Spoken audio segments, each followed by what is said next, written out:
Hey y'all, happy Monday. Yeah, we're gonna block that window off, otherwise we'll all go blind here in a few minutes when the sun starts to. I don't know why. Like, my whole house is like center of the solar beam. Anywho, so I was watching the polls. If I'm not mistaken, the guy's name is BTS podcast or something.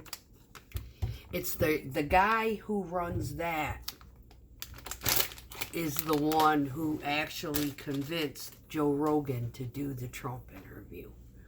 I don't know what his name is. I cannot, for the life of me, remember. Yeah, that thing is frightening. How is it? West is that way. Why are you still here? Anywho. So, yeah, I'm making my cucumber salad. It's turned out to be like my favorite concoction I, dreamed up yet, and it really wasn't that much. I just omitted the lettuce. Too easy. It's missing a few ingredients that I used to put in there, but I just didn't buy them this time, so I didn't think about, and again, I might have, and I stuck them in the back of the drawer, and anyway, so watching these podcasts and getting a little bit of a perspective on, ooh, get back here, wash you up, what might happen. Yeah, I've got to fix that thing. That was kind of a makeshift. I wanted to see how it would look. I like it. We're going to redo it.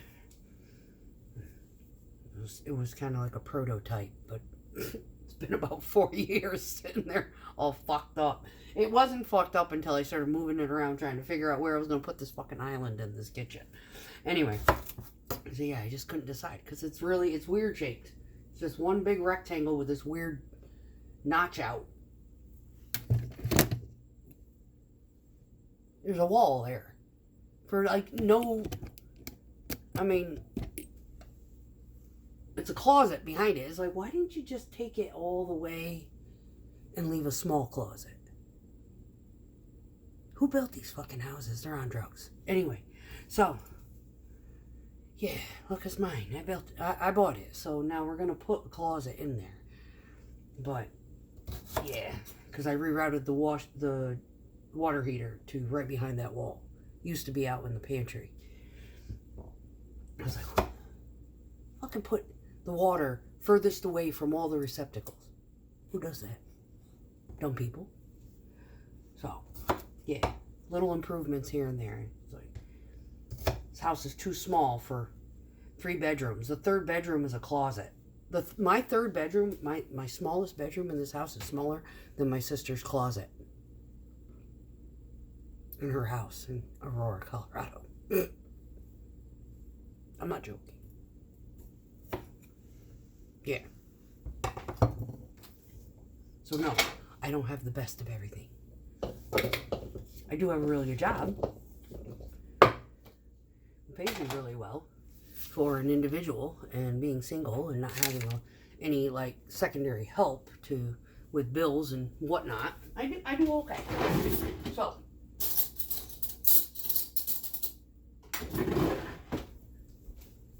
and I'm not disappointed that, somebody else has a better house than me or anything. I hate it. I got this with my own 2 hands. All by myself. I'm proud of myself for that.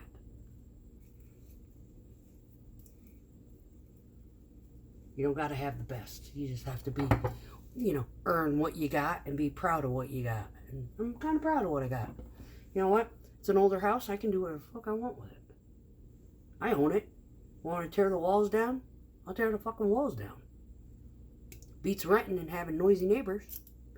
Or coming home and finding out you ain't got a fucking spot to park in. Oh, that used to make me crazy when I lived in an apartment. Holy shit, you have no idea. So, anyway. So, watching the polls and then watching Nick Johnson as he went through the inner city ghetto type of environment, and was interviewing some of, our, black people that live there, and their attitudes are so depressing. It's so depressing. I mean, if I'm not mistaken, he's actually in a democratic environment. I can't remember where exactly he said he was. But I was listening to these people, and it's like, you know what? I know that feeling. I remember having that same disposition when I lived in New York before I went in the Army and left that state. I know that feeling where you feel like there ain't nothing here for me. And no one is going to help me find, a job. There's no jobs. There's no hope. I know that's the reason why I went in the military. The original time I went in. I went in because I needed a fucking job. Now, after I was in, I found my patriotism while I was serving. And then I got out because the politics in the Army at that time was like kind of fucked up. It's like they started threatening the mandatory friggin' anthrax. And it's like, I'll just get out. Thanks. I ain't got time for this shit. Oh yeah, we gotta do our weights.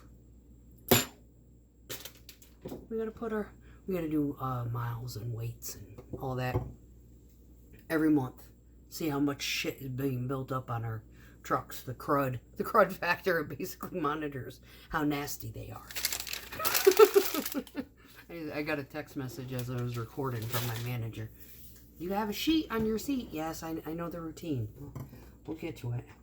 We're going to do it at the end of every month. So it's one of the secondary things that we have to do.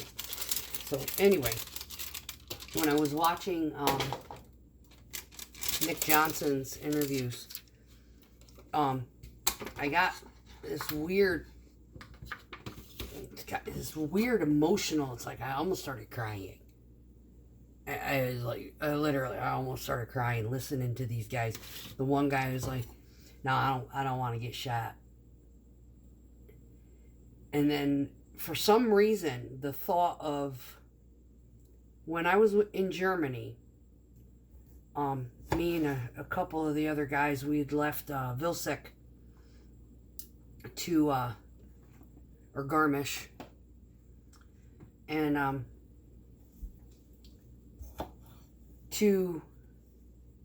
we kind of rendezvoused on our way home to Dachau. Now, if you don't know what Dachau is, Dachau or Dachau. Anyway, it was a concentration camp, and it was one of the most nasty of the nasties. It was huge. I used to have pictures on my phone. I took pictures of the like they got those glass cases with pictures that our reporters and whatnot had taken of the people who were living there, during.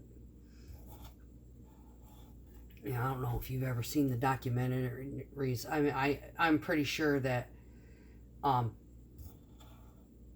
if you ever saw them, it's fucking grotesque.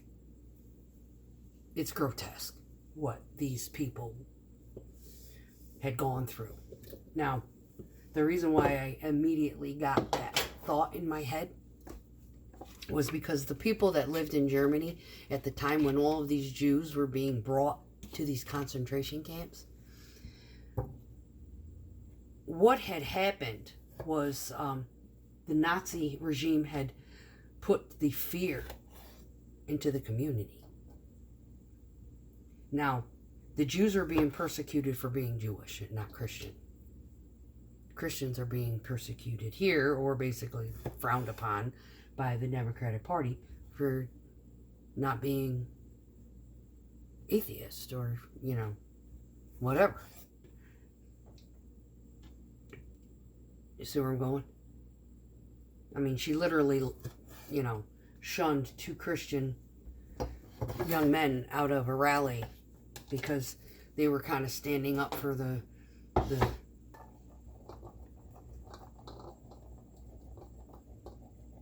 right to life type of thing. Now, I'm a little bit mixed-minded on that. However, I have my own opinions, and if you really want to know what my opinions are, you can go look through my videos. I have a whole video about it. It got nothing to do with women's rights. We shouldn't be the ones always responsible for birth control. And we shouldn't have to rely on abortion as a birth control.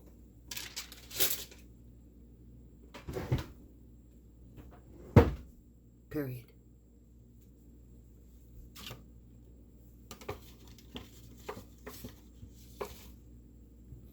Anyway, moving on. So, I sat there thinking about Dachau and how the Jews had been rounded up, and how the people of Germany had been literally, they had been put into a forced state of repression and silence. You see, we didn't get into World War II until Japan bombed us. And then when we did get involved, it was squeaked that what was happening in Germany, someone leaked it.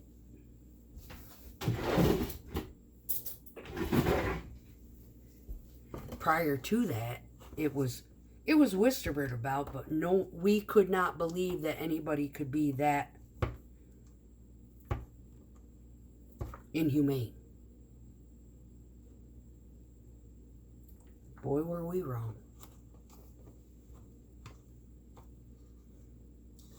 When we got wind of what was actually going on in Germany,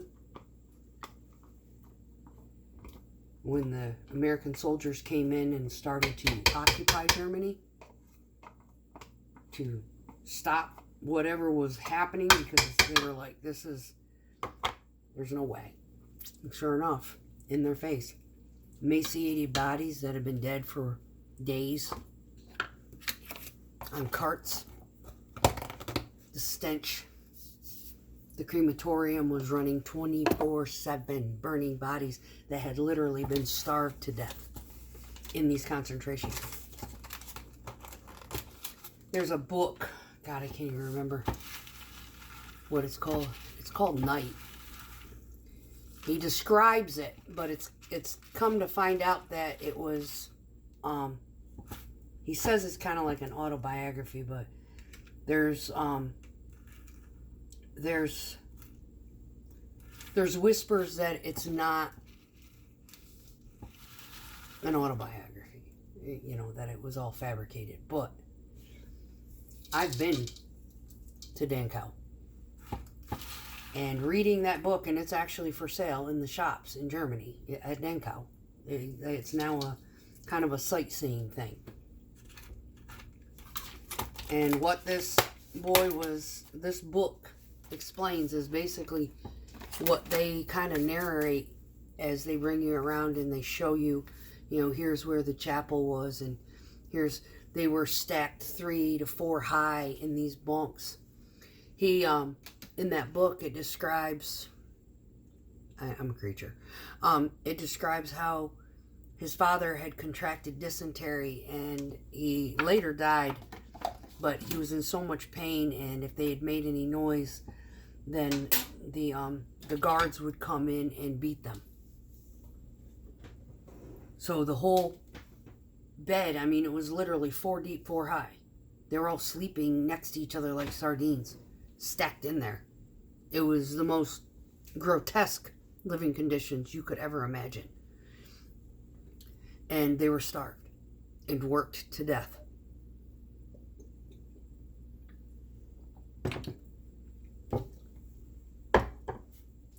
When the Nazi regime had put the fear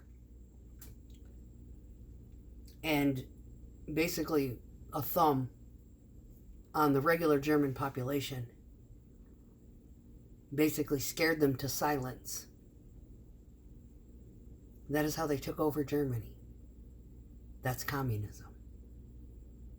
And I have a fear, because of the policy or the bill or whatever that Joe Biden had put into place, that basically giving the military permission to use lethal force against anyone who protests against the government in regards to policies or, whatnot.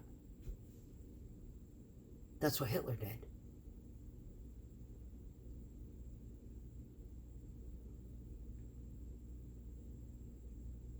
Hear me out.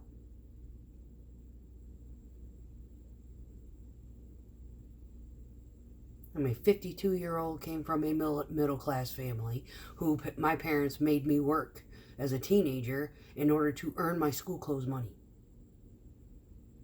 They would drive us to jobs, even though we didn't have driver's license. They made us work to put clothes on our ass. The better the job, the better the money, the better the clothes. We learned the value of dollar, and we learned the importance of work ethic at a very young age. I think 13, 14 years old.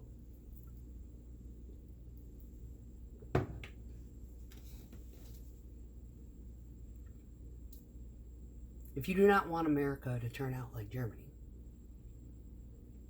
back in 1935 to 45, 30, what was it, 30, yeah, 34 to 45, then your best option is probably to vote for President Trump, because he's not a dictator, he's not a militant. Hitler was a militant. Kamala wasn't militant either. She's never served in the military. At least Trump went to West Point. He had a chance. He had bone spurs in his feet.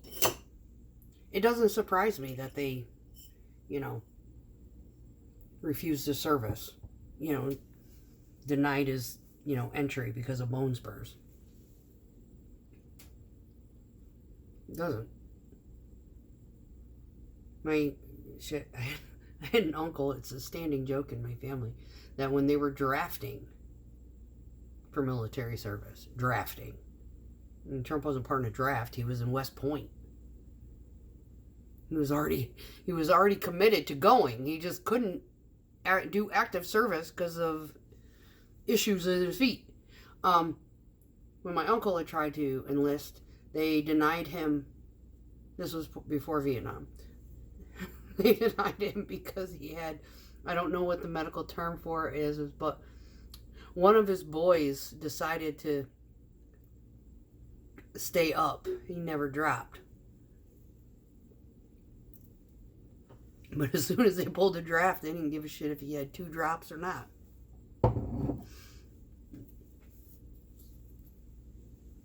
Yeah. But anyway, yeah, he served in the Navy, and he was in Southwest Asia, and he ended up with cancer from the Agent Orange, and it was a mess. But anyway, he was a hot mess, but he was like my favorite uncle. Loved him. But I was his favorite niece, I guess, from what I found out. I hadn't realized. It was like one of the things my mother had told me. You realize you were his favorite? I was like, no, I did not know this. It wasn't displayed to me on a silver platter. I didn't know. Anyway, but any case, yeah. When I heard about that bill, and then I saw the interviews with the people in this, inner city ghetto, and your shallow disposition, and then the one kid's response was, yeah, I'm afraid I'm going to get shot. Who's going to shoot you, baby?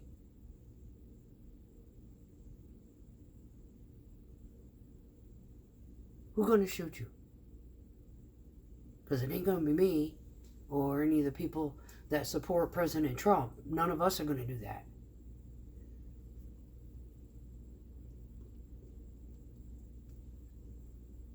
So, just, if you're one of those ones, you know, yeah, I'm a huge proponent of, if you don't know what the hell you're voting for, don't vote. But in this case, I'm here to kind of tell you, if you're gonna vote and you don't know what the fuck is going on, vote Trump. You don't have to tell anybody who you fucking voted for. That's not part of the agenda. Now, a lot of these pollsters, they go around. There's a lot of people out there that are proud. Yeah, I'm voting for Trump. I ain't gonna put a Trump sign out in my yard. Yeah, you know, I was saying that out of jest. Yeah, I probably should. Not in my neighborhood, I ain't gonna. I know exactly what that young man feels like. I like the tires on my truck. I like the windows in my house. I don't know what kind of political affiliation my neighborhood has. I don't live in a great area either. But it's mine. Bought it with my own 2 hands. But I understand the fear. You hold on to what you got. And no, I'm on here, you know, doing these videos as an inspiration to other people. You know what? Yeah, if you don't want to tell people who you're going to vote for, don't tell. But if you want improvements and you want shit to change and you're sick of repeating the same fucking thing and expecting a different result, you might want to think about going to the other side of the fence to see if shit changes. Because I can guarantee if you look back prior to the Rona and you think about what life was like, was it any better? Were you eating better? Was your rent cheaper? Was bus fares cheaper?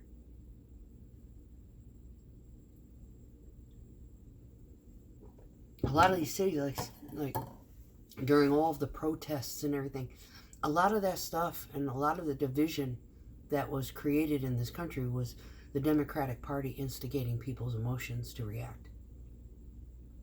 Called reactive abuse to the psychological field. That's what they did. They created a false association, Black Lives Matter. Those fuckers didn't give a shit about Black lives. All they wanted to do was collect money, and then they pilfered it. They didn't do shit for the black communities. Candace Owens was right. They didn't do nothing for y'all. They squandered it. Played in the Democratic Convention's hand. Democrats supported this organization that took the money and ran. Didn't do shit for the black communities. And had white people scared to death. Had me scared to death. And I love y'all. I ain't got... I don't see color. I see the economics. I see the sociological differences. But I was raised to not see color. I love everybody the same. I hate everybody the same. So if you mean motherfucker and you just happen to be brown skinned, I'm going to be just as nasty and mean back at you. And the same treatment applies to somebody who's white and mean. You a mean motherfucker and you nasty to me, I'm going to be fucking nasty right back. Your color don't dictate how I feel about anything. I don't call names. I'm going to call you motherfucker, asshole. But racial slurs?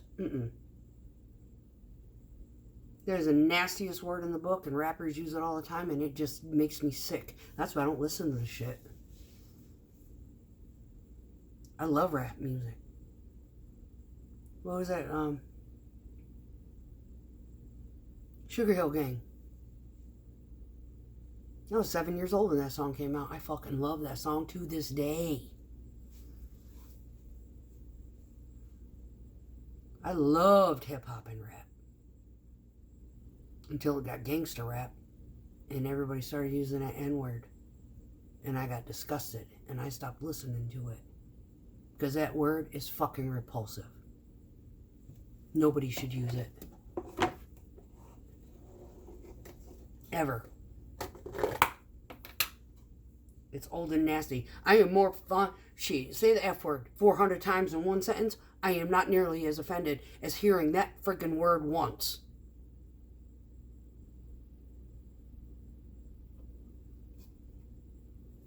Makes me crazy.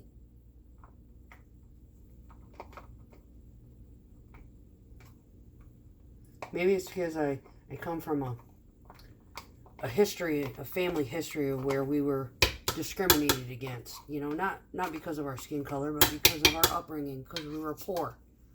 Maybe it's because of that. You know, so my parents, because they were poor and they got picked on, it made me realize that you just don't do that to fucking people.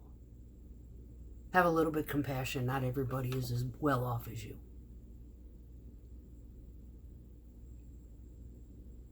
And everybody's a human being. We all bleed red.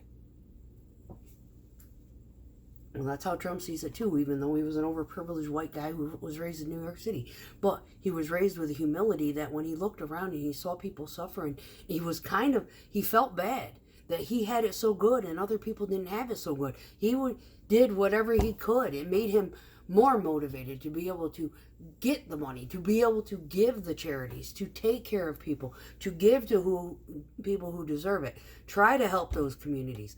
A lot of these black communities in New York City, they're not there and have improvements because the Democratic Party has, flushed money into them. They're there because of independent donations. And a lot of those donations came from Trump and others.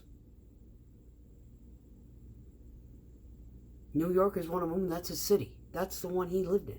That's his hometown. So yeah, he's going to do what he can to support them.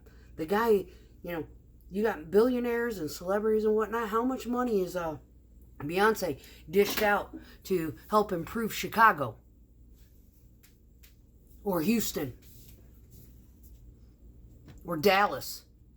How much has she been dishing out? How much has any of these celebrities that are in that area done for the black communities? All of these, independent artists or even, record artists and major labels. How much have they done to help these black communities within this Democratic Party support? How much has Eminem supplied Detroit? That's his hometown. What the fuck has he done for them? Not a whole lot.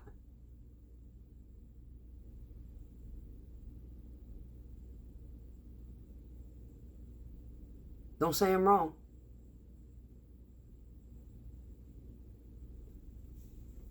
He certainly hasn't done as much as fucking Trump has done for the cities of New York. Central Park building the fucking skating rink.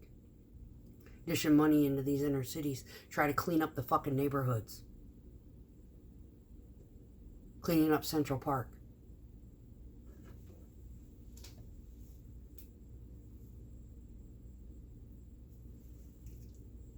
You'd be amazed. And all the mainstream media did was talk shit about him. Why? Because he's the fucking GOAT. He's the GOAT that they did not want to face. Because he can make this country the most powerful fucking entity on the planet. And they're afraid. He won't bend a knee to their bullshit.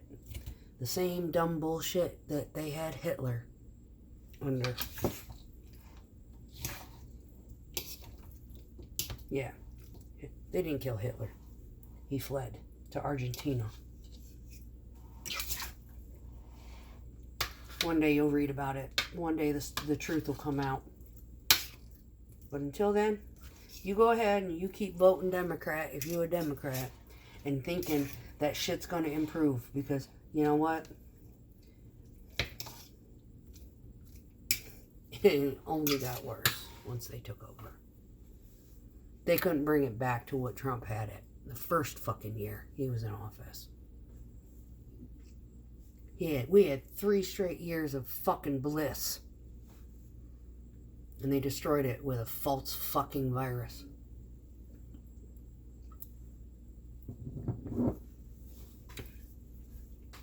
sham. All to line Fauci's pockets for the pharmaceutical industry. It's all bullshit. You know what? I bet you last 4 years, Trump's been crash course in fucking medical knowledge. He ain't gonna make that fucking mistake again.